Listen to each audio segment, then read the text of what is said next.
হাসির রোল পড়ে গেছে সারা দেশে। আহলে হাদিসের কোনো বয়স্ক মানুষ নাই, আহলে হাদিসের কোনো আলেম নাই, আহলে হাদিসের কোনো ফেস নাই। আর আমি তুমি আরো বড় হও দোয়া করি, কিন্তু অসময়ে কুকর্ম করো না, শেখার চেষ্টা করো।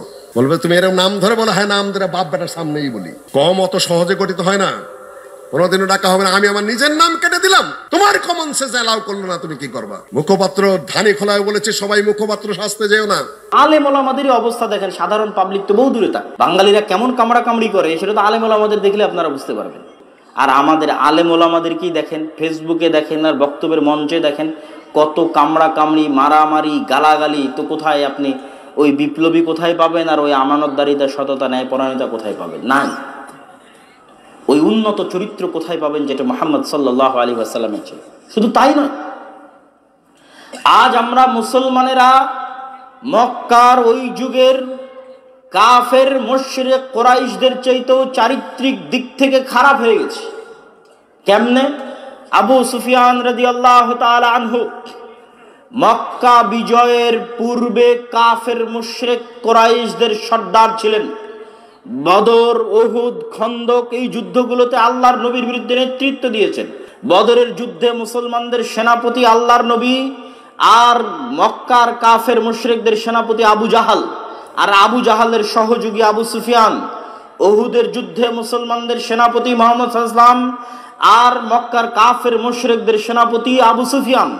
খন্দকের যুদ্ধে আবু সুফিয়ান সারা আরব থেকে 10,000-এর অধিক গোত্র নেতা, উপনেতা, দলনেতা জমা করে গোটা মদিনাকে ঘেরাও করে রেখেছে 1 মাসের জন্য। আবু সুফিয়ান এই 1 মাসে মদিনাকে ধ্বংস করবে, মুহাম্মদ সাল্লাল্লাহু আলাইহি ওয়াসাল্লামকে হত্যা করবে। এই আবু সুফিয়ান তার কাফের অবস্থায়, তার মুশরিক অবস্থায় তৎকালীন বাদশাহ হেরাক্লিয়াস জেরুজালেমে রোমান সম্রাটের অধিপতি হেরাক্লিয়াসের দরবারে হেরাক্লিয়াস আবু সুফিয়ানকে জিজ্ঞেস করতেছে, বলো মুহাম্মদ সাল্লাল্লাহু আলাইহি সাল্লাম সম্পর্কে কি জানো? 7টা থেকে 8টা প্রশ্ন করেছে আবু সুফিয়ানকে হেরাক্লিয়াস। তখন আবু সুফিয়ান রাদিয়াল্লাহু তাআলা আনহুর জীবনের স্বপ্ন যখন তাকে জিজ্ঞেস করা হচ্ছে, তখন আবু সুফিয়ানের জীবন মরণের স্বপ্ন মুহাম্মদ সাল্লাল্লাহু আলাইহি সাল্লামকে হত্যা করা, মুহাম্মদ সাল্লাল্লাহু আলাইহি সাল্লামকে দুনিয়া থেকে বিদায় করে দেওয়া, ইসলামকে ধ্বংস করা, মদিনাকে ধূলিসাৎ করা। এটা তার জীবন ও মরণের স্বপ্ন। এই রকম অবস্থায় হেরাক্লিয়াস আবু সুফিয়ানকে জিজ্ঞেস করতেছে তার চিরশত্রু মুহাম্মদ সম্পর্কে সাল্লাল্লাহু আলাইহি ওয়াসাল্লাম। তো আবু সুফিয়ান রাদিয়াল্লাহু তাআলা আনহু বলছেন, আমার যদি মিথ্যা বলতে লজ্জা না হতো তাহলে আমি আজকে মিথ্যা বলতাম, কিন্তু আমি মিথ্যা বলতে লজ্জা পাই। এই জন্য আমার চিরশত্রু, যাকে হত্যা করা আমার জীবনের টার্গেট, যার ইসলামকে ধ্বংস করা আমার জীবনের টার্গেট, যার মদিনাকে ধূলিসাৎ করা আমার জীবনের লক্ষ্য উদ্দেশ্য, তার বিরুদ্ধে আমি আবু সুফিয়ান মিথ্যা বলিনি। এবার নিজেকে মাপেন। আবু সুফিয়ান কাফের মুশরিক অবস্থায় মুহাম্মদ সাল্লাল্লাহু আলাইহি ওয়াসাল্লাম সম্পর্কে মিথ্যা বলেনি। আর আজকের যে কোনো রাজনৈতিক দল বলেন, আলেম ওলামা বলেন, দল বলেন, সংগঠন বলেন, যে কোনো পর্যায়ের দায়িত্বশীলকে জিজ্ঞেস করলে সে আরেকজনের নামে মিথ্যা বলবে, মিথ্যা অপবাদ দিবে, গীবত করবে চোখ বন্ধ করে। আর আবু সুফিয়ান কাফের মুশরিক অবস্থায় তার চিরশত্রু মুহাম্মদ সাল্লাল্লাহু আলাইহি ওয়াসাল্লাম সম্পর্কে মিথ্যা বলেনি, মিথ্যা বলতে লজ্জা পেত। তাহলে যে কাফের মুশরিক অবস্থায় মিথ্যা বলতে লজ্জা পায়, ও ইসলাম গ্রহণ করলে কত সত্যবাদী হবে, কত আমানতদার হবে, কত ন্যায়পরায়ণ হবে। সে আবু সুফিয়ানেরই ছেলে মুআবিয়া রাদিয়াল্লাহু তাআলা আনহু, তাদেরই বংশধর উমাইয়া, যারা শাসন করেছে ওমর বিন আব্দুল আজিজ থেকে প্রায় 100-150 বছর যারা শাসন করেছে, গোটা মুসলিম এরিয়া যারা দখল করে, যারা মিথ্যা বলা জানতোই না, মিথ্যা ওদের রক্তের মধ্যেই ছিল না। ন্যায়পরায়ণতা এবং সততা, আমানতদারিতা ওদের জন্মগত স্বভাব। সম্মানিত উপস্থিতি, তাহলে আমরা আমাদের এই আলোচনাটা একটু গুটিয়ে নিয়ে আসি যে আমরা মুসলমানেরাও সততা, আমানতদারিতা, ন্যায়পরায়ণতায় পৃথিবীর সর্বোচ্চ শিখরে ছিলাম, আজ পৃথিবীর সর্বনিম্ন স্তরে। তো ইয়াকুব আলাইহিস সালাম, ইসহাক, ইব্রাহিম তারাও সৎ, আমানতদার, ন্যায়পরায়ণ, সত্যবাদী ছিলেন। আরে সত্যবাদী না হলে কি ইউসুফ আলাইহিস সালাম এমনি বলে? বাদশাহ ইউসুফ আলাইহিস সালামকে বলেছে, ঠিক আছে তোমাকে মুক্ত করে দিলাম। ইউসুফ আলাইহিস সালাম বলছে, না আমি মরা পর্যন্ত জেলে থেকে যাব। যতদিন না যারা আমাকে অপবাদ দিয়েছিল তারা প্রকাশ্যে ক্ষমা না চাবে, ততদিন আমি ইউসুফ জেল থেকে বের হব না। 7 বছর হয়ে গেছে জেল খাটা। তাহলে ব্যক্তিত্বের মাপকাঠি কত উন্নত, সত্য বলা, ন্যায়পরায়ণতার মাপকাঠি কত উন্নত, যে 7 বছর জেলে যদি আমাদেরকে রাখা হয় আর বলা হয় আজকে তোমাকে ছেড়ে দিলাম, আমরা দৌড়ে বের হয়ে যাবো জেল থেকে। আর উনি বলছেন না, যারা আমার উপর অপবাদ দিয়েছে ওদের ক্ষমা চাইতে বলো, মরা পর্যন্ত জেলে থেকে যাও, আমার সম্মান আগে, মর্যাদা আগে। তাই এদেরই তো বংশধর বানু ইসরাইল 400 বছর পর। তাহলে কেমনে এরকম হয়ে গেল? আর আমরা ওমর, আবু সুফিয়ান, মোহাম্মদ সাল্লাল্লাহু আলাইহি ওয়াসাল্লাম তাদের বংশধরে আমরা এরকম হয়ে গেলাম কেমনে? সেটার সারমর্ম বলে আমাদের বক্তব্যের এই অংশের শেষের দিকে চলে যাব। তারপরে বক্তব্যের অন্য অংশের প্রতি আলোচনা করবো ইনশাআল্লাহ। এর কারণ হচ্ছে গোলামি মানুষের আত্মমর্যাদা, আত্মসম্মান নষ্ট করে দেয়। ওই যে 400 বছর বানু ইসরাইলেরা ফেরাউনের গোলাম ছিল, তো গোলাম থাকলে মাথা নত থাকে, আত্মমর্যাদা বিক্রি করে দিতে হয়, সেলফ রেসপেক্ট, সেলফ কনফিডেন্স বিক্রি করে দিতে হয়। তো 400 বছর যে ফেরাউনের গোলাম ছিল, এই গোলামিতে বানু ইসরাইলের স্বাভাবিক চরিত্র নষ্ট হয়ে গেছে। তারা যে নবীদের সন্তান, ওই নবীদের যে জন্মগত স্বাভাবিক চরিত্র ছিল ওটা ধ্বংস হয়ে গেছে 400 বছরের গোলামিতে। কেন? গোলামি পালিয়ে বেড়াতে হয়, লুকিয়ে বেড়াতে হয়, চুরি চামারি করে বেড়াতে হয়, টাকা পয়সা থাকে না, যে কোনো মূল্যে কোথাও একটা টাকা দেখলে কাড়াকাড়ি করতে হয়, যে ওখানে একটা টাকা আছে চলো কাড়াকাড়ি করি, ওই টাকার জন্য মিথ্যা বলতে হয়, এগুলো গোলাম। এই ধরনের চরিত্র চলে আসে গোলামদের মধ্যে। কেন? কোনো সুযোগ সুবিধা নাই তার জন্য, তার বাঁচার কোনো অধিকার নাই। তো সে মাথা মতো করে পালিয়ে পালিয়ে বাঁচতেছে, তো সে মিথ্যা বলবে না তো কি বলবে? সে মুনাফিক হবে না তো কি হবে? এইরকম যারা গোলাম হয় ওরা সামান্য কিছু নিয়ে কাড়াকাড়ি মারামারি লেগে যেতে পারে। এরাই বলতে পারে তোমার আল্লাহকে না দেখলে ঈমান আনবো না, তুমি আর তোমার আল্লাহ গিয়ে যুদ্ধ করো। এরকম ছোট মন মানসিকতা হয়ে গেছে গোলামি করতে করতে। আর মুসা আলাইহিস সালাতু ওয়াস সালামকে আল্লাহ গোলাম অবস্থায় এই জন্য বড় করেননি। মুসা আলাইহিস সালামকে আল্লাহ আগেই ফেরাউনের বাড়িতে পাঠিয়ে দিয়েছেন। আর ফেরাউনের বাড়িতে মুসা আলাইহিস সালাম রাজপুত্র হিসেবে পরিপূর্ণ স্বাধীনতা, মান সম্মান, আত্মমর্যাদা, আত্মসম্মান, সেলফ রেসপেক্ট, পার্সোনালিটি, ব্যক্তিত্ব নিয়ে বড় হয়েছে। যেটার উপর স্বাভাবিক একটা মানুষ থাকে, যেটার উপর তার বাপ দাদা ইউসুফ, ইব্রাহিম, ইসহাক, ইয়াকুব তারা উপস্থিত ছিল, সেটার উপর তিনি বড় হয়েছে। উনি গোলাম অবস্থায় বড় হয়নি। এই জন্য আল্লাহ ওনাকে গোলাম অবস্থায় বড় করেনি। এই জন্যই মুসা আলাইহিস সালাতু ওয়াস সালাম যখন বাড়ি থেকে বের হলেন ফেরাউনের, বের হয়ে দেখছেন যে ফেরাউনের লোকজন বানু ইসরাইলের উপর অত্যাচার করছে, তখন মুসা আলাইহিস সালাম অন দ্য স্পট এক থাপ্পড় দিয়ে একজনকে স্পট ডেড করে দিয়েছে।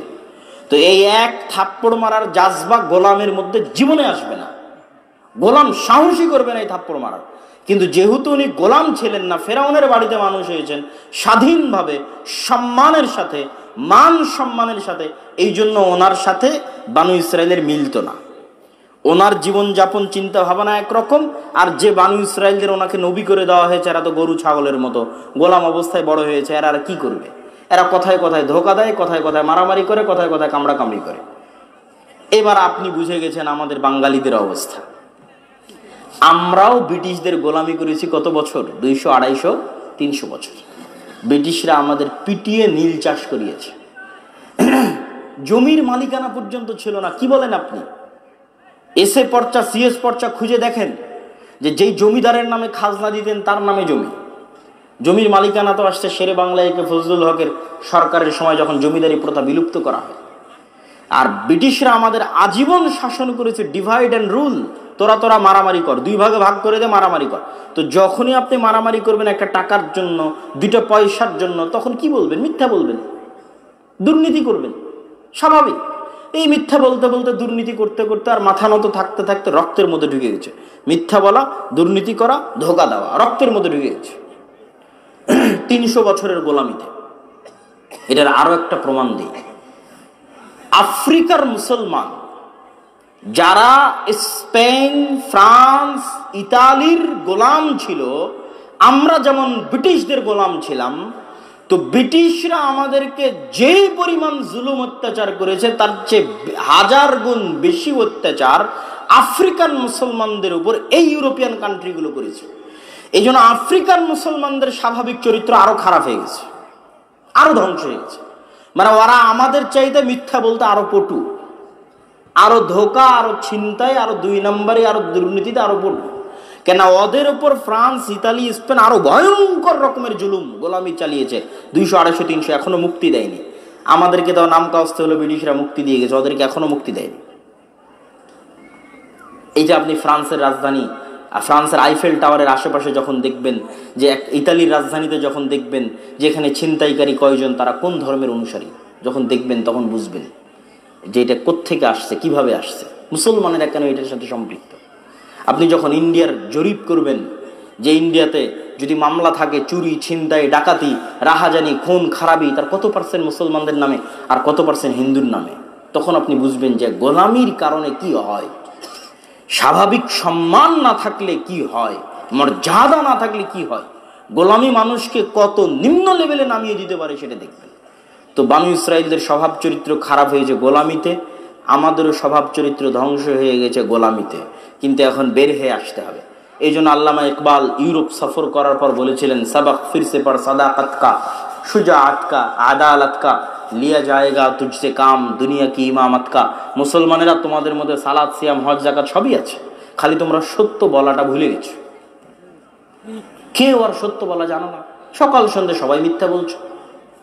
তোমরা কি ভুলে গেছো? আদালত, ন্যায় পরায়ণতা ভুলে গেছো। সবাই অত্যাচার করছো, মারামারি, কাটাকাটি, গিবত, তহমত। আলেম ওলামাদেরই অবস্থা দেখেন, সাধারণ পাবলিক তো বহু দূরে থাকে। বাঙালিরা কেমন কামড়াকামড়ি করে সেটা তো আলেম ওলামাদের দেখলে আপনারা বুঝতে পারবেন। তো সাধারণ জনগণ তো বহু দূরে। তো আদালত, ন্যায় পরায়ণতা নাই। কাকে কতটুকু মান সম্মান দিতে হবে, হুঁশ করে কতটুকু কথা বলতে হবে, এটা নাই। গোলামির কারণে এগুলো সব ধ্বংস হয়ে গেছে। সেলফ রেসপেক্ট, আত্মমর্যাদা, ব্যক্তিত্ব, পার্সোনালিটি ধ্বংস হয়ে গেছে, সবাই নিচে নেমে গেছে। তাহলে সবক ফিরসে পার সাদাকাত কা, সত্য বলা শিখো, আদালত কা, ন্যায় পরায়ণতা শিখো, আমানতদারিতা শিখো, লিয়া যায়গা তুঝসে কাম, দুনিয়া কি ইমামত কা। যদি এই 3টে জিনিস আবার তোমাদের মধ্যে ফিরে আসে, তাহলে তোমরা পুনরায় দুনিয়ার নেতা হয়ে যাবে, আল্লাহ তোমাদের বানিয়ে দিবে, ইনশাআল্লাহ বানিয়ে দিবে। এই জিনিসগুলো নাই আমাদের। এবং আপনি জরিপ করে দেখবেন, যে অঞ্চলের মুসলমানেরা গোলামি করেনি, ওরা এই 3টে বৈশিষ্ট্যের উপর আছে। আপনি আফগানিস্তানে যান, পাঠানদের কাছে যান, ওরা না ব্রিটিশদের গোলামি কবুল করেছিল, না সোভিয়েত ইউনিয়নের গোলামি কবুল করেছিল, না আমেরিকার গোলামি কবুল করেছিল। ফলত ওরা স্বাভাবিক এই 3টে বৈশিষ্ট্যের উপর আছে। যে কোনো পাঠানকে যদি আপনি মজাকের ছলেও বলেন যে কালকে তোমার বাড়িতে আসতেছি দুপুরের সময়, আর দুপুরের সময় না যান, তো এই একটা মুখের কথা যেটা আপনি মজাকের ছলে বলছেন, কেন বাঙালির কাছে তো কথার দাম নাই। সকাল সন্ধ্যা মিথ্যা বলে অভ্যস্ত, সকাল সন্ধ্যা ফাঁকি ধোকা দিয়ে অভ্যস্ত। তো ওর কাছে এই সামান্য এই কথাটুকুর এত দাম যে একজন মুসলমান বলল কাল দুপুরে সে আমার বাড়িতে আসবে, তো আসেনি কেন, এর আগে আপনাকে গুলি করে উড়িয়ে দিবে।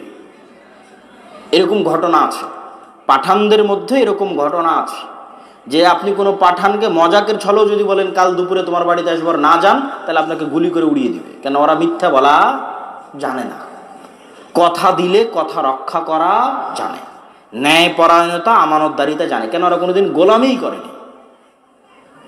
আর আমরা গোলামি করতে করতে আমাদের স্বাভাবিক চরিত্র ধ্বংস হয়ে গেছে। সম্মানিত উপস্থিতি,